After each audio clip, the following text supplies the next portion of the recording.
Kathmandu, September 8, 2025. Chaos as shots rang out from police and protesters collapsed to the ground.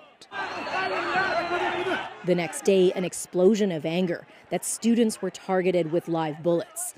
Nepal's capital left burning, the government overthrown in less than 48 hours. Now, 6 months later, you can see how calm the streets are in front of this palace still being reconstructed as the country prepares to vote for a new government. More than 70 people, many of them student protesters, died in the uprising.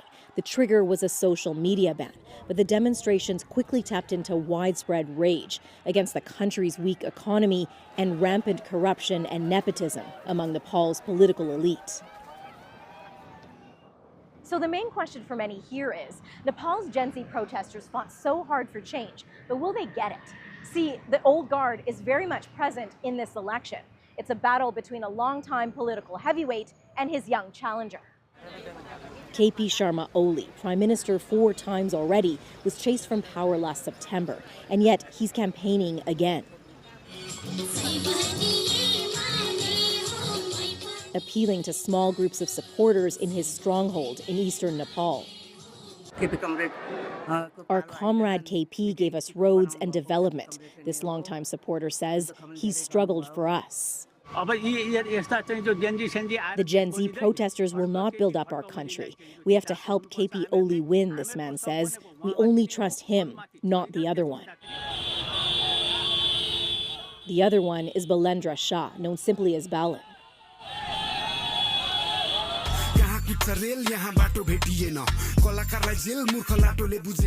35-year-old former rapper whose rhymes criticize the ruling elite. After a pivot to politics, he became Kathmandu's popular mayor. His rallies are big, loud. His truck consistently swarmed. The Balin wave, as analysts call it, clear in many parts of the country, particularly among Nepal's young voters. With 46% of the population under 24, they are key in this election. He's a modern person and he relates to the most of the youth in our generation. He understands how we want the world to see Nepal. But still, their hope that Balin will be elected is tempered with caution. After this election, if this time there won't be any change, like I won't be disappointed toward any political party or leader. I'll be disappointed toward the citizen of my country. The wave of support for a new face, not just confined to the young, says this boisterous group of over 60s. We've seen what the old parties have done, nothing. So we're voting for the bell this time, Dr. Shakya says, referring to Balin Shah's party symbol.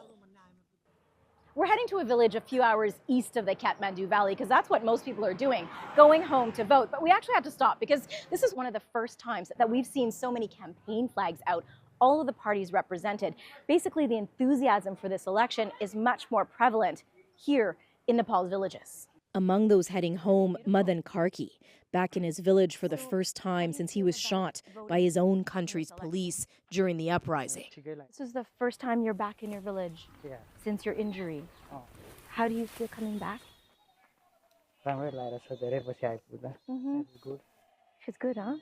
The peace here, a stark contrast to the panic of that moment 6 months ago.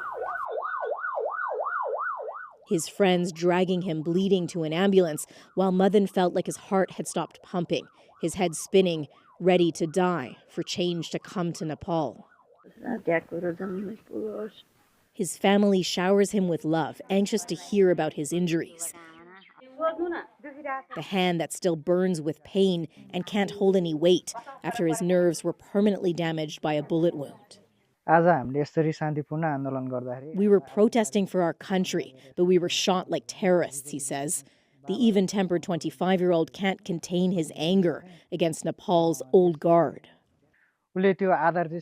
Oli doesn't have the moral right to stand in this election, Madan says. Even if the politician has denied ordering police to shoot the protesters, Madan holds him responsible. Nepal desperately needs a change and stability, his mother Juna also quietly insists. I felt like the whole world was crumbling down on me when my son was shot, she says. How can that be for nothing? But the fear lingers that the old guard is poised to reclaim their thrones, with many in rural Nepal used to voting for the same party their parents voted for, even if Nepal's frustrated young want much more from their fragile democracy.